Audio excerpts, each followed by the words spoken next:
Hey guys, welcome back to LS Vintage Design. How's everyone doing? I hope you're having an amazing day. Today we're going to talk about reselling vintage online versus in person. Perks, downs, and everything in between. So I just want to say thank you for being here, and if you haven't yet, go ahead and hit that subscribe button with that little bell. And we will just jump into our video. So actually, we're going to sit here and do this video today because it's nice and cool in here and I don't have to close any doors to film. So we're going to sit here. It's very hot outside here. So, selling online versus in person. Perks, the downsides, all of that. First, you have to have a place to sell, and there are options. You can obviously sell on eBay or Etsy. You have fees. You can't carry large stock items because of shipping. Shipping is going up all the time. That's a downfall. You can't carry large items. That's a downfall. And the fees, those are all downfalls of selling on a site like Etsy and eBay. Plus, on Etsy and eBay, you have somebody else in control of basically your customer service. And I say that because if you get a complaint on Etsy or eBay, a lot of times, especially on eBay, I know they tell the sellers you have to refund their money. You don't get your product back and you have to refund your money because the person buying it might have said, oh, I never got it. Sometimes they do get it and they're telling a fib. So the determination of all of that is basically out of your hand. And you have to do what eBay or Etsy says. The cost of the fees are been going up on Etsy. They're astronomical. So, those are big downsides. The good thing is, Etsy takes your taxes out, so you don't have to. You still have to file them, but you don't have to worry about it, if that makes sense. They handle calculating all the taxes for wherever they sell. The good things about selling online. I don't really know, unless you don't have the money to rent a space, then that's the good side. You can start your shop basically on Etsy. It's free to start. You design your shop. You just have to have product to put in it, but it's free. You don't pay to be on Etsy. You don't pay to be on eBay. You have to pay if you do your own websites. Like if you do a Wix website. They have a free version, but it's got Wix ads all across it and looks awful. You could do a Squarespace, but again, they charge. So if you wanted not to pay for the space itself, Etsy or eBay is your option. So that's kind of a point that's favors. It's free. But if you really want to be able to customize, have total control, you need to pay for your space. Is it cheaper than an in-person space?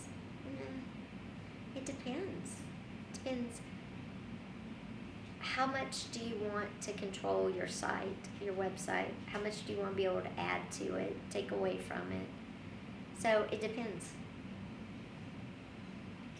And the cost of websites now are pretty equal to maybe a 6-month rent in some places for a booth space.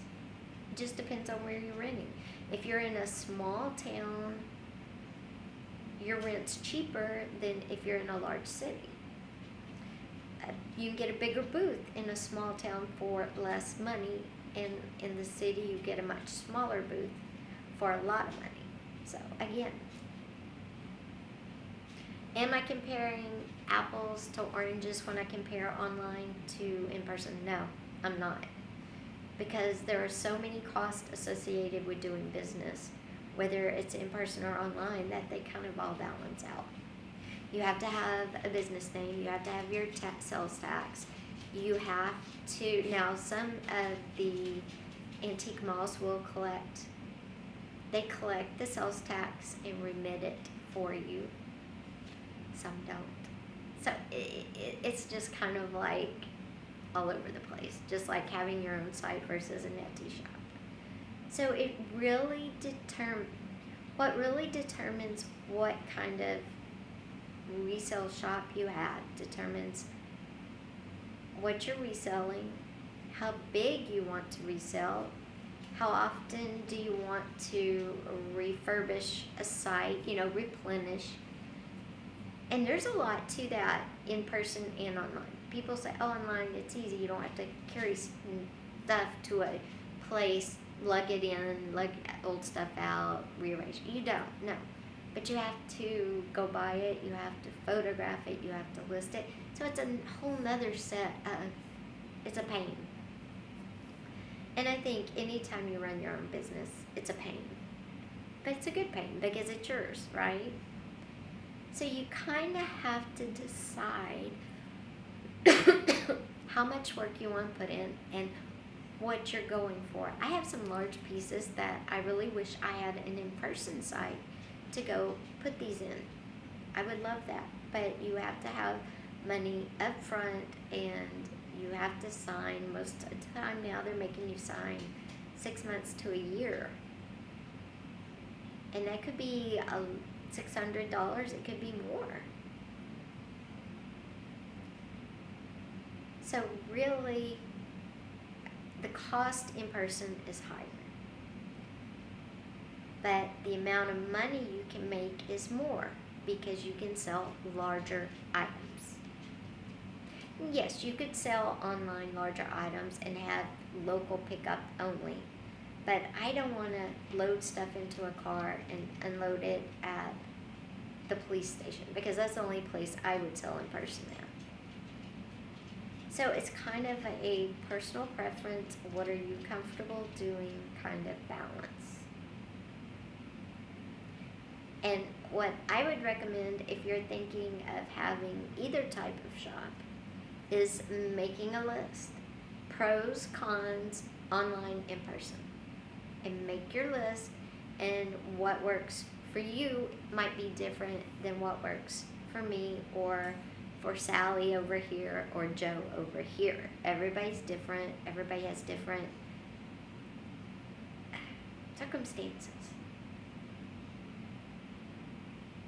So guys, I kind of hope this mini course on selling online versus in person kind of lightened it, gave you a little bit of insight and gave you some, at least maybe idea of what you want to do. So don't forget, before you go, give this video a thumbs up. And again, don't forget, if you haven't hit the subscribe button yet, go ahead and click subscribe. And leave me a comment down below. Do you resell? And if you do you do it in person or online? I'd love to know. Take care, guys. I'll see you on Monday. Bye-bye.